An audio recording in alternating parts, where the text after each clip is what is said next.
morning, dear hearts. We're on lesson 53 of our review, third review lesson. Please subscribe.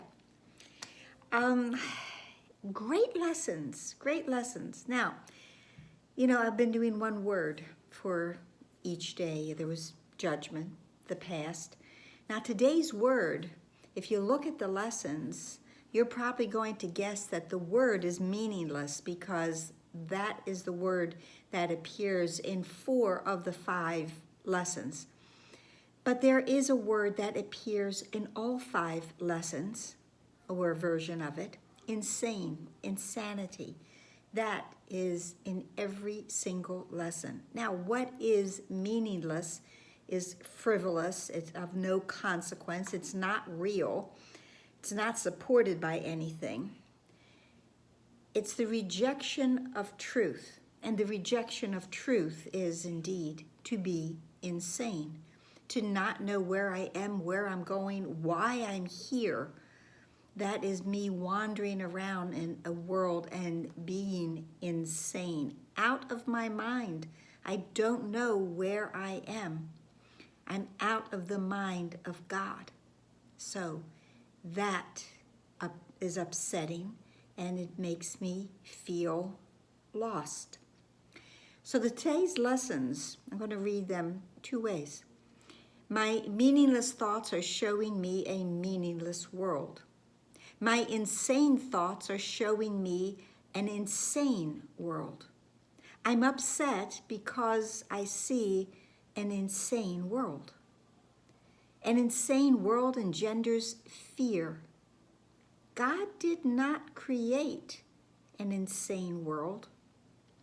And then my thoughts are images that I have made. But in the body, the text part of that lesson, it says, the fact that I see a world in which there is suffering and loss and death shows me that I am seeing only the representation of my insane thoughts. So my thoughts are images that I have made, and my insane thoughts are showing me insane images. And all of it is meaningless. So let's go back to the first lesson. And these are short, they're very meaningful. The lessons are meaningful, even though it's speaking of a meaningless world and an insane world. But it starts by, since the thoughts of which I'm aware do not mean anything, the world that pictures them can have no meaning. And what is producing this world is insane, and so is what it produces. Now, here's the important part, I think. Reality is not insane. And I have real thoughts as well as insane ones. I can therefore see a world, a real world, if I look to my real thoughts as my guide for everything. Remember from yesterday that I can choose again. And that's exactly what this is about.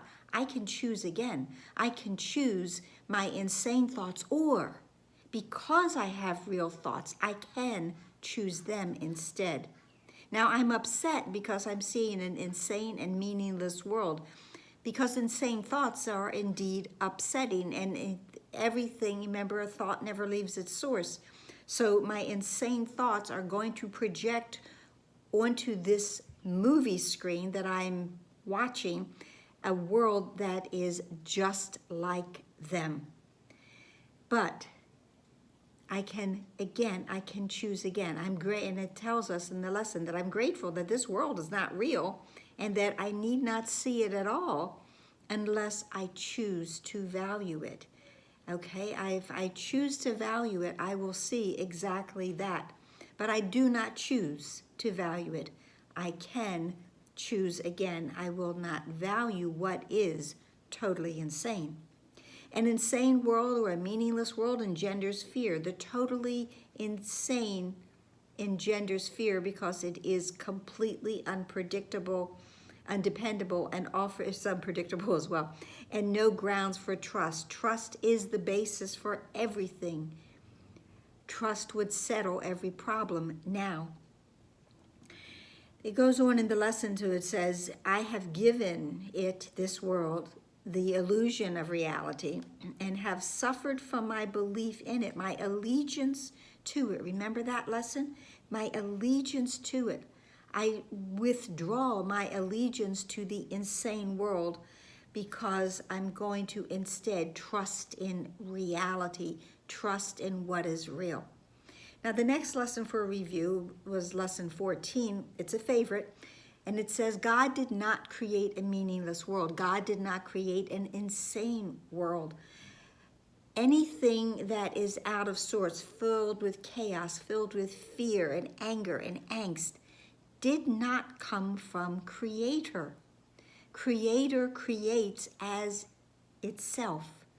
The creation is as the Creator. Thoughts don't leave their source.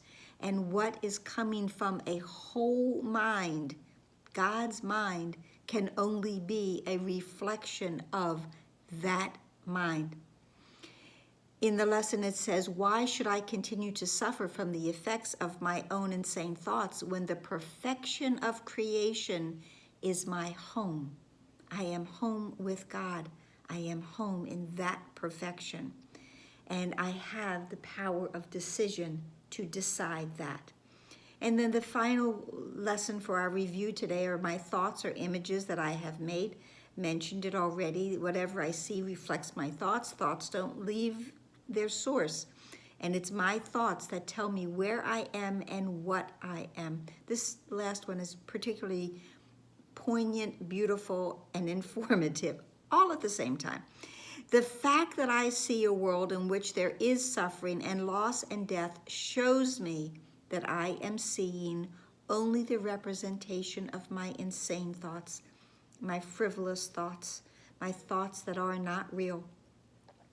And I am not allowing my real thoughts to cast their beneficent light on what I see.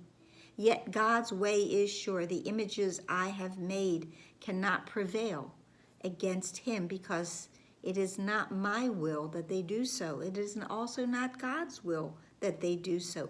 And my will is His, and I will place no other gods before Him, which I know is very familiar to anyone who's ever studied the Bible.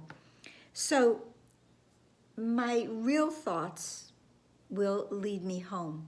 My insane thoughts, my meaningless thoughts can lead me nowhere. They will keep me in a constant turmoil, rinse, spin, repeat, rinse, spin, repeat, with my meaningless thoughts taking me further and further away from the idea, the truth of creation and the truth of what we are, who we are. So that's it for today. I hope it helped. I hope you enjoyed it. Please like, please share, please subscribe, please comment, please pray. Let us pray, all of us, to have true thoughts. Oh, and what are those? Those are thoughts of love. Namaste.